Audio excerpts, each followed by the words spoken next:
now. Hold on. Who we got? Alicia, Doreen, what are you doing? Having fun? Joining the party? It's such a party, dude. What is up? Washington State, Alicia. This is Dude. it.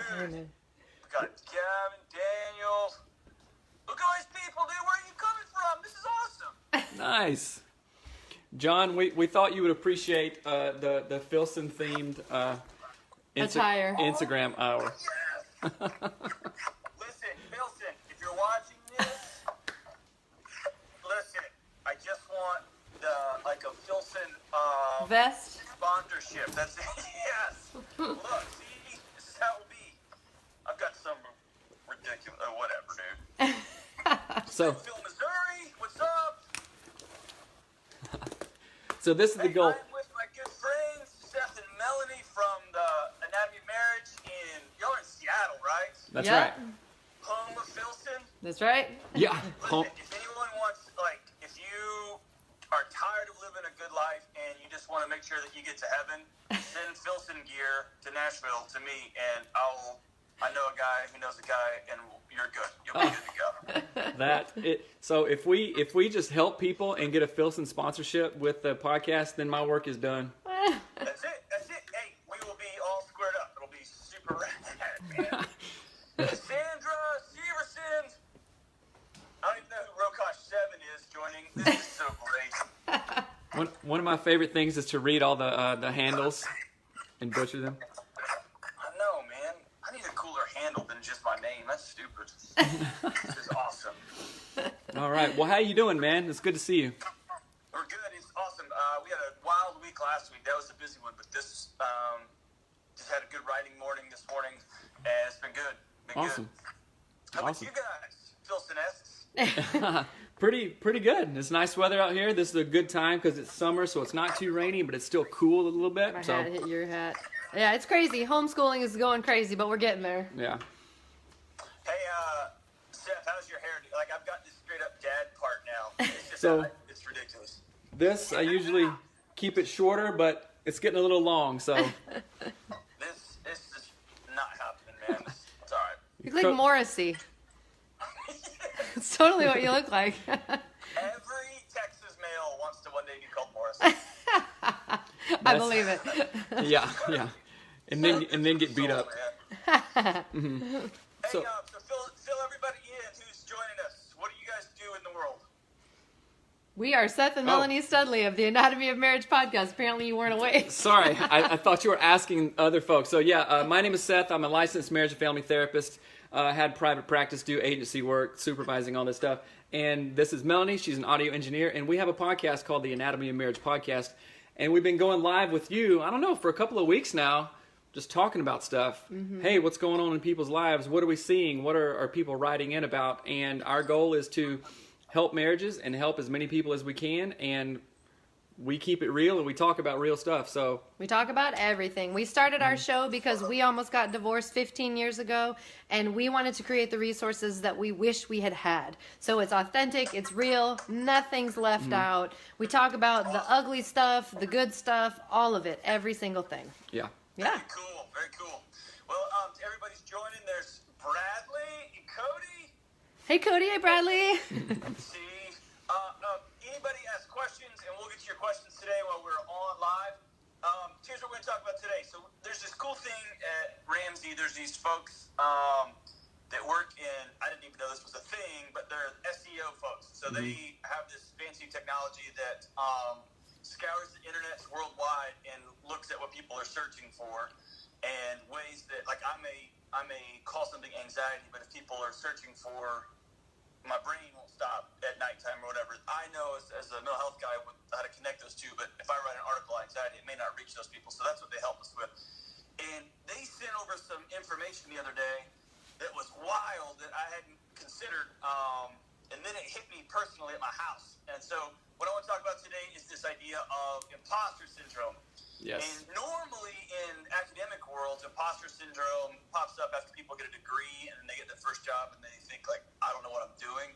But I've heard it more and more more of the last few weeks where people are trying to homeschool and they realize that they're terrible at it, or they thought they loved their spouse and then they have to spend a lot of time together and they realize we kind of hate each other and wish the other one would just die.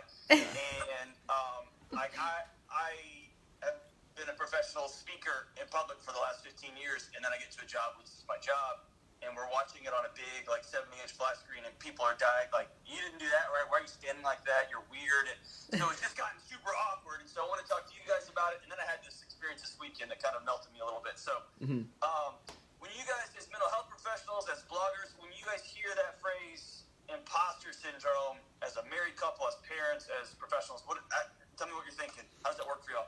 Well, the first thought, which is a great topic, by the way, because I think we've all, at some point in our lives, felt imposter syndrome. And with COVID coming on, it's just blowing up and shedding light on many things that we haven't thought about for maybe 5, 8, or even 10 years, right? So when I think about imposter syndrome, I think about the first thing is like, oh, well, people are acting fake. I got to be real to myself. So that's one of the first thoughts that I think most regular people think. But then as I look down through it, like through the psychotherapist lens, it's like, okay, when I feel like I'm being an imposter, what is that exposing? So really, it's almost an opportunity for me to dig deeper down, either with myself or in our marriage or with the clients that I talk to say, you know, what do you really feel about this? Because Freud talks about any unresolved issue always comes back up later in usually uglier ways. So this is an opportunity. Okay, I feel imposter syndrome. Let me, you know, not just take the easy road, take the lazy route. Let me dig down deeper into this. Does that make sense to you guys? Mm-hmm. Yeah.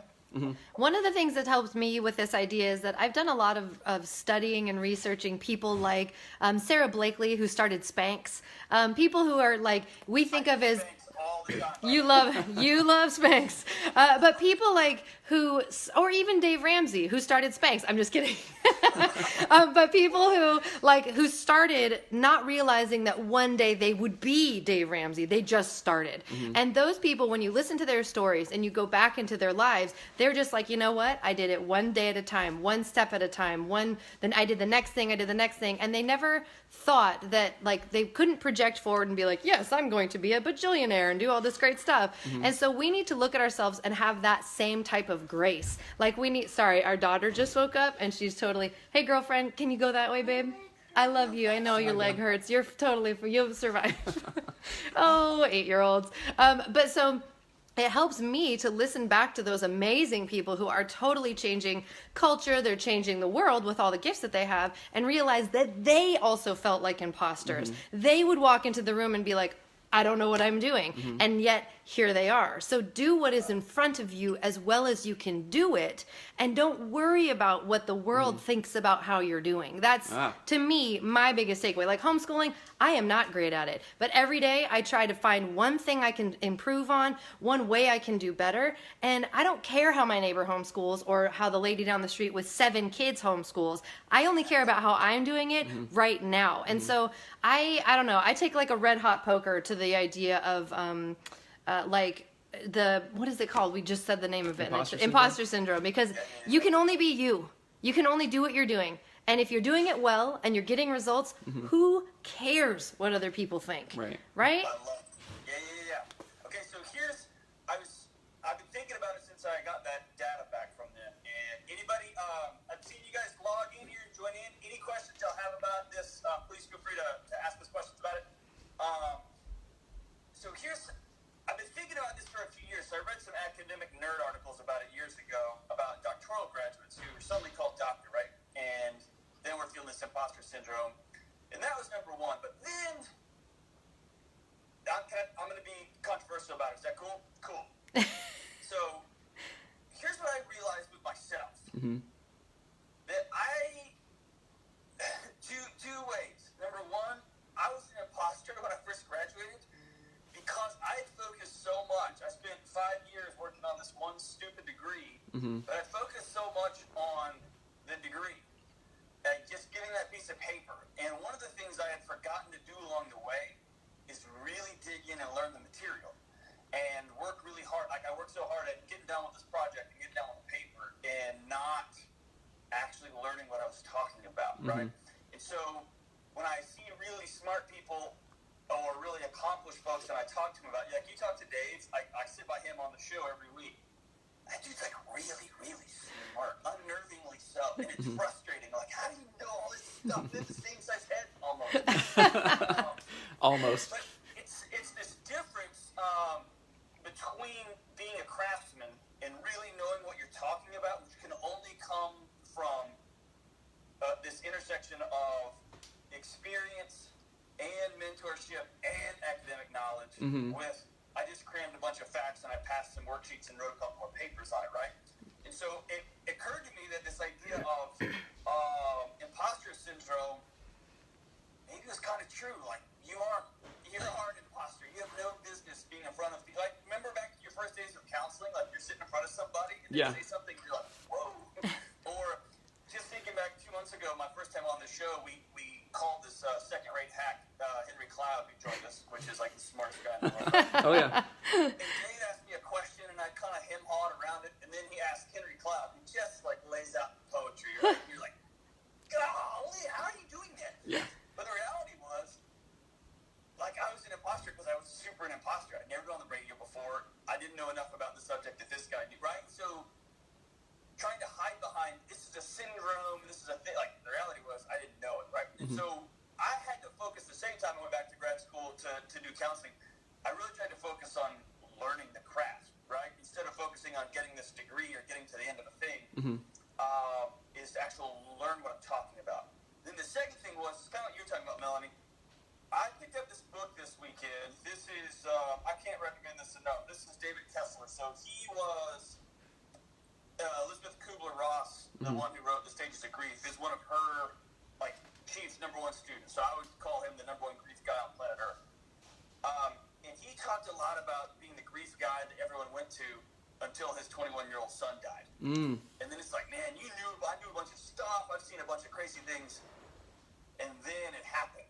And now I have this whole other well of wisdom. Well, I consider myself, I've been working with crisis teams for years and years and years, and I've been in a lot of crazy, wild situations with SWAT teams and cops and then you pick up this book, and I think, I don't know anything, right? And it goes back to what you're talking about, Melanie. Somehow along the way, I wrapped my identity up, like who I am, in like some of the firm footing I walk on, in crap I know. And then that turned into, I'm an expert. And that turned into, well, you should call me, right? Because I know everything. And then I stumble on this guy who's way more about this, and has experienced way more about it, and he can eloquently write on it. And I have to look back in the mirror and say, why was I putting my identity in this, right? When did my accomplishments or who I think I am in the mirror come down to how I can sit with people when someone in their life has died, right? Yeah. So Seth, as a mental health professional, why did my identity get sideways on that? Where do I get locked into these patterns of, I'm good at this thing, I'm accomplishing this thing, so I am this thing? What's the trajectory there? Well, I think, and we run into this with married couples. Oh, we got to plan the wedding. Our wedding day has to be up here, and anywhere from the engagement. I'll be happy when I get engaged. I'll be happy when I have a kid. I'll be happy when I get there, right? So, I'll be a real professional when I have my name on that piece of paper, right? Well, no, not really. And two quotes came to my mind as I was listening to you, John. And this has to do with the relationships. Communication, me talking to Melanie, isn't necessarily connection, because I can talk about, maybe you said that, John. I don't know who said it. You said it? Yes, that's awesome. So it's so true, because hey, Melanie, can you pick up milk when you come home? Hey, what time do the kids have to go to school? What about the dog? When is his vet appointment? That's not necessarily connection. We're working on the same teams to get things done, but that's not connection. And when I think about academia and like, I read all these books and did the projects and stuff so I can get this degree, knowledge doesn't necessarily equate to wisdom. Right. You know what I'm saying? So I can know all the books in the world. I can know Elizabeth Kubler-Ross, but until my, child... Until you sit with somebody whose kid is dead, right, you don't know anything about grief, right? That's right. So that's where I think we can combat imposter syndrome by just being real with ourselves in one way. Say, okay, I feel like this, but you know what? I do have a lived experience. Like for our own stuff, we talk about our near divorce a long time ago because we didn't know what the heck we were doing. And I was a licensed marriage and family therapist. I'm supposed to know these things. I'm supposed to know how to communicate, to know how to be connected, to know about intimacy, all this stuff. But guess what? We were, hating life and hating each other. So giving ourselves grace with that and then being able to share it. And I think that's what people want more than ever now, is like to see these professionals, to see people who are out there doing it, who probably feel like imposters themselves, but when the imposters, when the, air quotes imposters are the professionals and they talk about, hey, I feel like a goofball up here, that normalizes the entire process to where we can all go, okay, we're all dealing with the same thing. Does that make sense? Yeah. Does it give us license, or I'll just be honest here, sometimes that gives me license to chill out and not work on something. Mm-hmm. So when I am struggling in my marriage, and I talk about relationships for a living, right? And when my marriage is in a messy place, and then I go find some influencer sometimes, and they're having trouble, I go, okay, cool. Mm-hmm.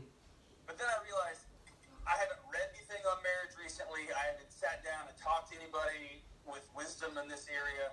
And so sometimes I feel like it gives me an excuse. It gives me a pass on actually doing hard work and learning something, right? Yeah. It's like coming up, it's like working on a woodworking project, which clearly I'm an incredible woodworker. You can tell by my, I'm not. By your flannel shirt. Like, if I was doing a woodworking project and I came up against a hard thing, I can do one of two things. I can double down and get somebody who knows what to do and to teach me how to do it, or I can just be like, you're right, everyone struggles with this, and move on. Mm-hmm. And I think by calling it a syndrome, sometimes I worry that I'm giving myself a pass. Mm. I'm pathologizing something. I'm creating a problem that now I've got a pass to fix. Is that fair? Well, yeah, I understand that, and I think that even as influencers or people that talk about this stuff, I want to be able to normalize this process and give ourselves grace, and then always say, you know what?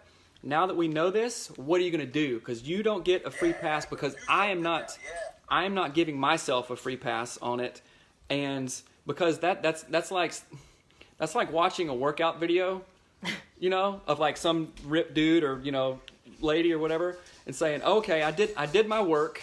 And but it's hard, so other people are not, so I'm not going to do it. No, that doesn't get you growth. That just puts a tiny little Band-Aid. I did something today, but we encourage people to say, all right, this knowledge, now turn it into wisdom by going and doing it, getting the experience. And no, you don't get a free pass. No way. Yeah, one of the things that comes into my mind as I've been listening to you guys talk is like this idea of being an imposter only is born from the concept of having expectations for yourself. Mm-hmm. That a doctor does X, Y, and Z, or knows X, Y, and Z, or behaves this way or that way. And I think what is so damaging about that mindset is that we need to understand that each and every one of us, from Dave Ramsey to whoever, is in a process. Mm-hmm. All of us. Every day. Mm-hmm. And if we don't honor that the process is the content, the process is the journey, not some final destination, then we get stuck in that imposter syndrome concept of, well, a good mom does, but, And really, it's what do I do every day that gets me closer to, if I want to be a, quote, good mom or whatever, what am I doing every single day to reach that goal? And so I think I've been writing, as you've been talking, I've been writing notes to myself, and it's like, we have to have a goal. If we are trying to fight the concept of imposter syndrome, we need to know what our goal is, not have a blanket, this is what all doctors do, because not all doctors are the same. Mm-hmm. This is what all mothers do, because not all mothers are the same. They don't have the same amount of kids, or whatever the thing is. You have to know what your goal is. You have to know what progress looks like every single day, and you have to know that the process is the content. Yes. There is not an end goal. You don't have a perfect day as a mother and be like, all right, I can die now. Like that, that's right. That's not how it works. Yes, Rich Mullins used to say the worst part about being a Christian is that it's every single day, right? The worst part about getting in shape is like you can't do a big enough workout on Monday that you never have to work out again, right? Right. Do it again Tuesday. Well, yeah, I love that. Right. Yeah, and it's stepping. This is also a way to combat imposter syndrome, right? So there's this. I've been doing a lot of studying recently, and finally I've come up with a concept of, we say, oh, I am going to work out. I want to work out. I will work out. I will be a good dad. I will be a good worker. All this stuff. Changing that mindset to I am that. You know what I'm saying? So you are you have a doctor of philosophy and a couple different things, right? So actually stepping into that and not letting that voice of, oh crap, I'm this. What are the world's expectations of me? No, I am this. This is how a doctor acts, or whatever. Of course, you can come up with that for yourself. So, like for me, I'm a dad, right? I do what dads do, and good, healthy things. I am that. I cannot escape it, so I accept it. And I think because if imposter syndrome, right? I don't remember the definition, but an imposter is somebody playing a part that they're not, right? Somebody wearing a mask. Imposter syndrome is this feeling that I am not, that I'm a fraud in this role I've taken on, right? Yeah, so that's basically letting negative self-talk invade your mind, and then you're listening to that negative self-talk, right? So you can combat that. I call it shaking some truth on it, like a salt shaker. Like, oh, I'm going to shake some truth on that and go against whatever false narrative that is. So I am a dad. I am a husband. I am a man. I am a worker. I am a therapist. I am a helper. I am a creator. So once I believe those in myself, then imposter syndrome literally doesn't have a chance. Because it's just like somebody walking up to me and saying, hey, that tree is blue. And I'm like, no, it's not. I'm not going to entertain that thought anymore. It's just not true. So you're really combating it with truth. So when you identify those things with words, right? You identify that with, I'm a dad, I'm a husband, I'm a man. How do you attach that to action so that you actually? Because I know guys who are like, no, I'm a martial arts guy, and then you watch them try to punch something, and you're like, you're not. Or like when I was working at Belmont, there'd be students who were like, hey, God called me to be a professional singer, and then they would sing, and you'd be like, no, he didn't. Yeah. Wait a minute, wrong number. Wrong number. Called you to do that.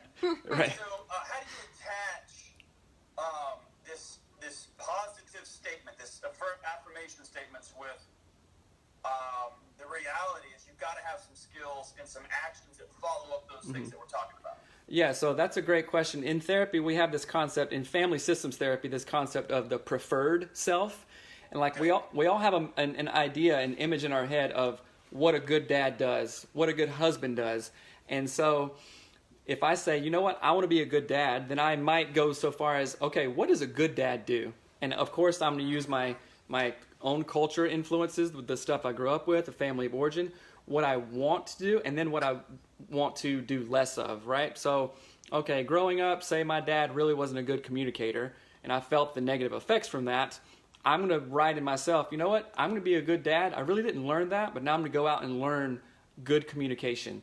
How do I connect with my spouse appropriately? So I'm going to write out what my version of a good dad is, and I'm going to listen to podcasts, I'm going to read books, I'm going to read the Bible or whatever, and I'm going to talk to other people to make sure that the track that I'm on for my, air quote, good dad definition is actually a good thing, because I can say, hey, a good dad drinks beer and watches TV all the time because, hey, that's what I want a good dad to be, right? But that's not good. If I listen to any podcast, at least the right podcasts, and read good books, that's going to blow that idea out of the water, right?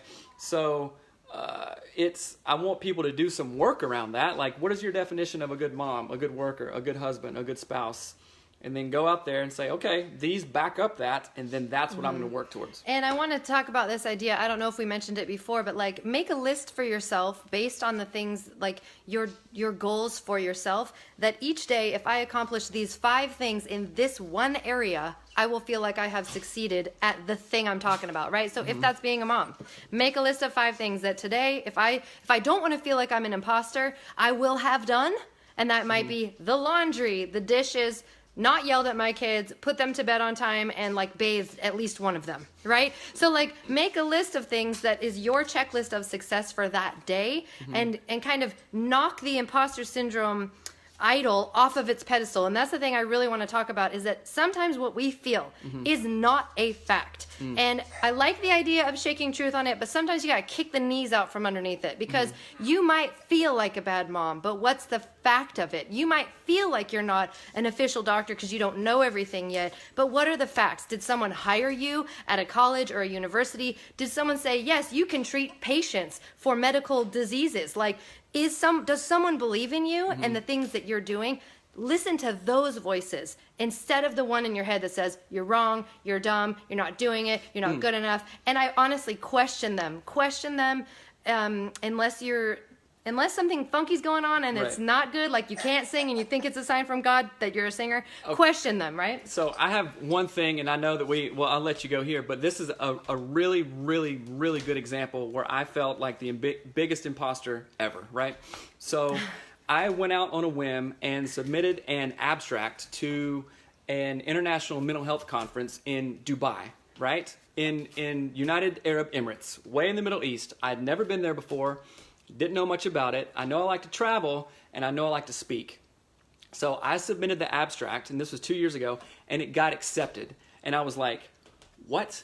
So I went there, traveled there by myself, and actually did the presentation, and the entire time was thinking, why am I here? What am I doing? I am losing my mind, because I was just so nervous and in awe. But then, like Melanie said, I kicked the legs off of that,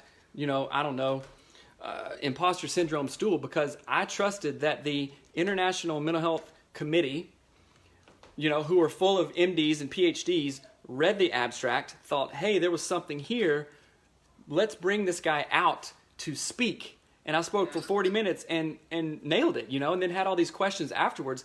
And then I was like, okay, so I trusted the process of that and didn't let my own fears, although it was, in my wildest dreams. Dubai? In a mental health conference? Why? What are you doing? But I went for it and just shook some major truth on it, I guess, and it worked. So I would encourage other people to do the same. Knock the legs off of that imposter syndrome and say, hey, if my boss thinks I'm the right person for the job, if my spouse, who is awesome, and I look up to him or her, says what I'm doing is good, okay, let's trust that. Let's trust that.